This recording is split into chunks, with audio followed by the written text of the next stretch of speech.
विज्ञान के इस आधुनिक दौर में एक पारलौकिक चीज़ ऐसी भी है जो हमारा ध्यान अपनी ओर आकर्षित कर लेती है, और वो है वैम्पायर्स, जो दिन में अपने चेहरे को सूरज की रोशनी से छुपाते हैं और रात में अपने खून की प्यास को मिटाने के लिए अपनी कब्र से शिकार करने के लिए बाहर निकलते हैं। इनकी आँखें सम्मोहन शक्ति से भरी होती हैं, जिससे कोई भी बच नहीं पाता। प्राचीन काल से ही दुनिया के अलग अलग हिस्सों से वैम्पायर्स के किस्से सुनाए जाते हैं, पर आज भी लोगों का सामना ऐसे जीवों से होता रहता है। आज की इस वीडियो में हम वैम्पायर्स से जुड़े कुछ ऐसे किस्सों को जानेंगे जो शायद आपको नहीं पता होगा। तो आज की इस वीडियो को अंत तक पूरा ज़रूर देखिएगा।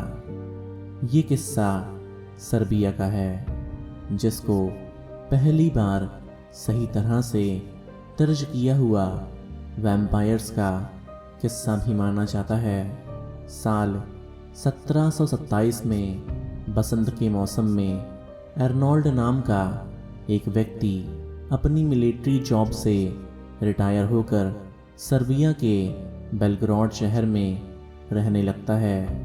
वो वहाँ एक छोटी सी ज़मीन खरीदकर अपना घर बनाता है और जल्द ही लोगों से जान पहचान बनाकर वहीं पर रहने लगता है। कुछ समय बाद उसे पास रहने वाली एक लड़की से प्यार हो जाता है और वो दोनों एक दूसरे के साथ समय बिताने लगते हैं। उस लड़की के पिता ने उस लड़की की शादी उस लड़के से करा देते हैं।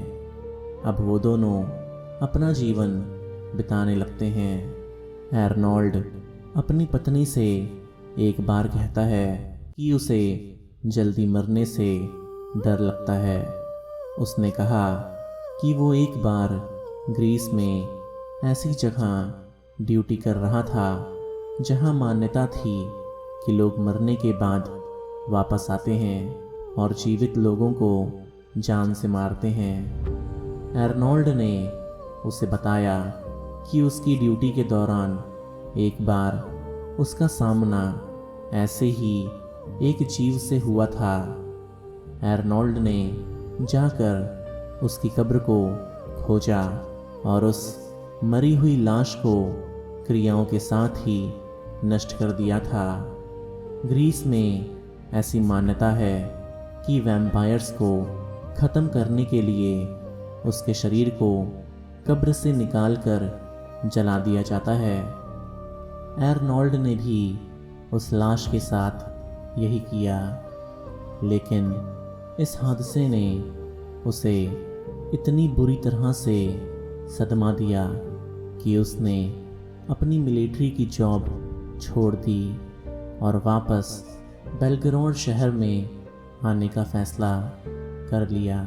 अब कुछ समय बाद अर्नोल्ड अपनी फार्म में काम कर रहा था, जहां दुर्घटनावश वो ऊंचाई से गिरकर मर गया। उसे गिरने की वजह से बहुत ही ज़्यादा चोट आई थी, जिससे अर्नोल्ड की मौत हो गई थी। अर्नोल्ड को गांव में मौजूद कब्रिस्तान में पारंपरिक तौर तरीकों से दफना दिया गया।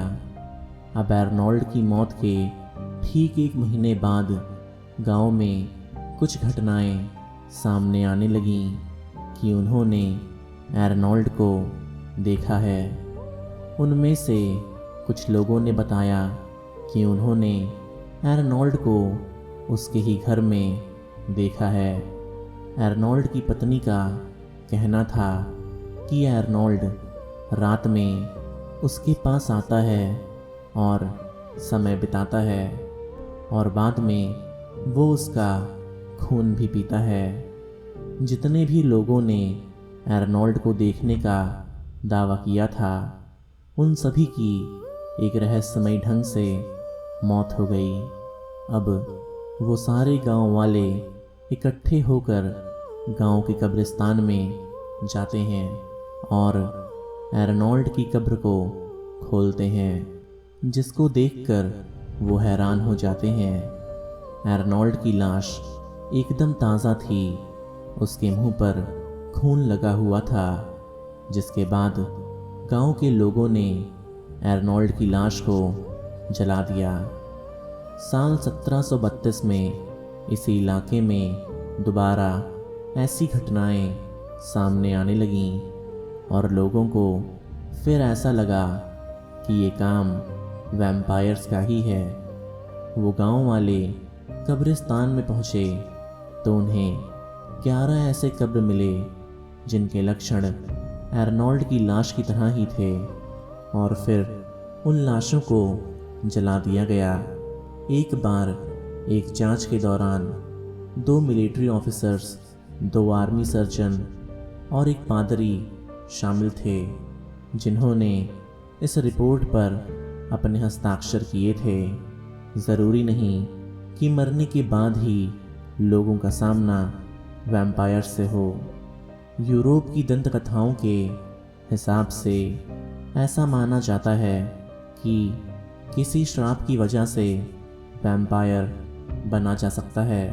कुछ खास काली विद्या का इस्तेमाल करके भी जीवित इंसान वैम्पायर बन सकता है और दूसरे वैम्पायर द्वारा जख्मी होने के बाद भी घायल इंसान वैम्पायर में तब्दील हो जाता है। अगला किस्सा ऐसे ही एक व्यक्ति का है जो हंगरी के बुडापेस्ट के करीब सिनकोटा टाउन के पास रहता था। इसका नाम ब्लाकिस्ट था। ये एक टिन मर्चेंट और एक व्यापारी था।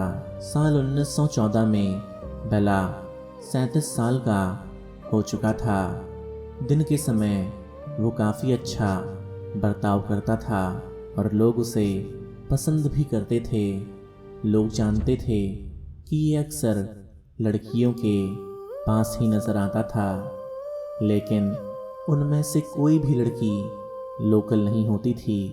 लोगों को ये अंदाज़ा नहीं था कि रात होते ही वो आदमखोर बन जाता था। बेला न्यूज़पेपर्स में अपनी शादी के लिए इश्तिहार देता था। जो लड़की इस इश्तिहार को पढ़कर इसका जवाब देती, वो उसे मिलने के लिए बुलाता था। वो उसे दोपहर में घुमाने ले जाता और अपनी बातों से खुश कर लेता था। वो उसका शोषण करता और उसे प्रताड़ित करता था। फिर उसके गले में अपने दांत गड़ाकर उसका सारा खून पी जाता था। इसके बाद वो उन शव को बड़े ट्रंक्स में भरकर रख देता था। बेला कुछ समय के लिए बाहर गया। तभी एक खबर आई कि सर्बिया में बेला को पकड़कर उसे मार दिया गया है। इसके बाद लैंडलॉर्ड अपनी प्रॉपर्टी को साफ कराने के लिए और फिर से उसे किसी और को किराए पर देने के लिए उस घर में जाता है। जब लैंडलॉर्ड अपनी प्रॉपर्टी के अंदर जाता है तो उसे मेटल ट्रंक्स में मरी हुई लड़कियों की लाश मिलना शुरू होती है। पुलिस रिपोर्ट्स के अनुसार उन्हें लगभग 30 ऐसी मरी हुई लड़कियां मिलती हैं जिनकी लाश बेला ने अपने मेटल ट्रंक्स में रखी हुई थी। दुनिया में केवल मेल वैम्पायर्स नहीं रहते, बल्कि यहाँ कुछ महिला वैम्पायर्स भी होती हैं। उदाहरण के तौर पर दुनिया की सबसे पहली वैम्पायर एक इजिप्ट की देवी को माना जाता है जिसका नाम सेकमेट था। इन्हें महिला की शरीर और बिल्ली के चेहरे में दर्शाया जाता है। इन्हें गॉडेस ऑफ वॉर भी कहा जाता है, लेकिन वो दुनिया की सबसे पहली वैम्पायर भी थी। ये एक इजिप्शियन रानी थी जो रात के समय शिकार करती थी और अपने शिकार का खून पीती थी। आगे चलकर लोग इन्हें गॉडेस के रूप में देखने लगे, जो युद्ध में दुश्मनों का खून पीने के लिए तैयार रहती थी। किसी युद्ध को जीतने के बाद इजिप्शियंस रेड वाइन पीते थे। वो ऐसा प्रतीक के रूप में करते थे। रेड वाइन को खून के रूप में दर्शाया जाता था और इसे पीकर वो अपनी गॉडेस को ये इशारा देते थे कि युद्ध अब ख़त्म हो चुका है। इसके अलावा भी हमें फीमेल वैम्पायर्स के कुछ किस्से मिलते हैं, जैसे अमेरिका के रोड आइलैंड पर रहने वाली मर्सी ब्राउन। 1800s में मर्सी ब्राउन के पिता एडविन ब्राउन एक बीमारी से पतले होते जा रहे थे। तभी उन्होंने अपना घर बेचकर रोड आइलैंड पर रहने का फैसला किया। बहुत इलाज के बाद भी कोई असर नहीं हो रहा था। अब एडविन को खून की उल्टियाँ होनी शुरू हो गईं। ये ट्यूबरक्लोसिस था, जो उस समय मेडिकल साइंस में आइडेंटिफाई नहीं हुआ था। एडविन की मौत हो गई। कुछ ही समय बाद उनकी बड़ी बेटी और उनकी पत्नी की भी मौत हो गई। साल 1892 में मर्सी ब्राउन की मौत भी इसी बीमारी से हो गई और इसके बाद उनके भाई बीमार रहने लगे। अब लोगों को अचानक रात में रोड पर मर्सी ब्राउन दिखाई देने लगी, जिनकी मौत पहले ही हो चुकी थी। वो लोगों को आकर्षित करती और उनका खून पी जाती थी। जिन लोगों का खून मर्सी ब्राउन पीती थी, वो धीरे धीरे कमज़ोर होकर मर जाते थे। अब मर्सी ब्राउन के घर में उसके भाई को वो नज़र आने लगती है। वो लोगों से कहता है कि मर्सी उसका खून पीकर जाती है। ऐसे में लोग मर्सी को गंभीरता से लेने लगते हैं और मर्सी की कब्र को खोलने का फैसला करते हैं। यूरोप में मान्यता है कि वैम्पायर की बॉडी को जला दिया जाता है। उसके दिल और उसके शरीर की जली हुई राख पानी में घोलकर उस शख्स को पिलाई जाती है जिसे वैम्पायर्स ने अपना शिकार बनाया होता है। उन्हें दिखाई देता है कि 8 महीने पहले मरी मर्सी का शरीर एकदम ताज़ा है, जैसे उसकी मौत हाल ही में हुई हो। उसके मुंह पर खून के निशान होते हैं। वो लोग मर्सी के शरीर को जलाकर उसके दिल और उसके शरीर की राख पानी में घोलकर उसके भाई को पिला देते हैं, लेकिन इससे कोई भी फ़ायदा नहीं होता। आखिर में 2 महीने के बाद मर्सी के भाई की भी मौत हो जाती है। इस घटना के बाद रोड आइलैंड में मर्सी दिखाई नहीं देती। 17वीं और 18वीं शताब्दी में यूरोप में वैम्पायर्स के किस्से बहुत ही प्रचलित थे। कुछ किस्से अफवाहों और दिमागी बीमारी से खून पीने की वजह थे, तो कुछ एकदम सच थे। वैम्पायर्स की दंत कथाएँ दुनिया के हर एक देश में प्रचलित हैं और आज भी मान्यता है कि वैम्पायर्स के समूह हमारे बीच में ही रहते हैं। अगर आपको वैम्पायर्स के बारे में और जानना है तो ऊपर आई बटन पर क्लिक करके आप हमारी वीडियोस को देख सकते हैं जो कि वैम्पायर्स के बारे में है। इसमें आपको ड्रैकुला से लेकर वैम्पायर्स के रहस्य तक सारी जानकारी मिल जाएगी। और इस वीडियो का अगला पार्ट पाने के लिए हमें कमेंट सेक्शन में पार्ट 3 कमेंट करना मत भूलिएगा। तो आज की इस वीडियो में सिर्फ इतना ही।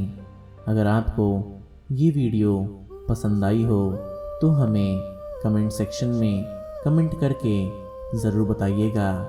और ऐसी ही अमेजिंग कहानियों को और देखने के लिए अपने इस क्यूट से चैनल ओब्लिवियन फैक्ट्स को सब्सक्राइब करना मत भूलिएगा।